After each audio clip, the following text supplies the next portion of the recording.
l'ouverture de cette conférence annuelle de la SECNA. 18 pays membres prennent part donc à ces assises. La cérémonie inaugurale était présidée par Madame le ministre des Transports. Le reportage à Bongoville dans cette partie du Gabon, envoyé spécial pour le compte de Gabon Télévision, Pélagie Mboui. C'est la commune de Bongoville qui a abrité cette rencontre des représentants, des délégués et des directeurs des écoles de l'Agence pour la sécurité de la navigation aérienne en Afrique et à Madagascar pour faire un bilan des performances opérationnelles de l'Agence au cours de l'année 2014 et renforcer l'esprit d'équipe et de cohésion au sein de la SECNA.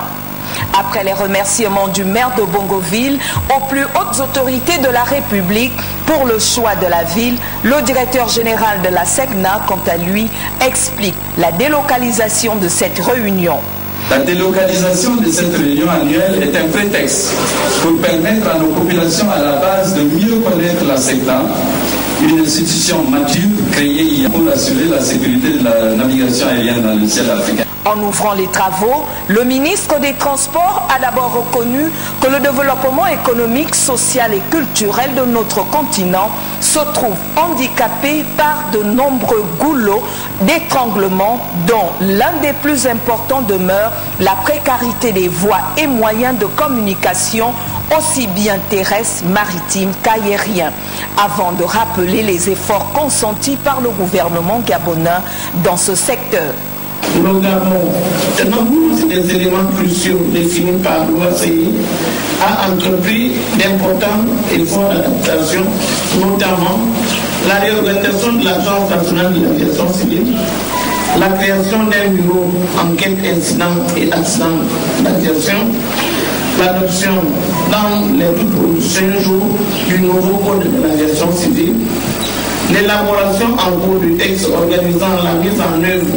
des mesures de sûreté dans les aéroports de la République gabonaise, l'élaboration en cours du texte portant création du service SAR,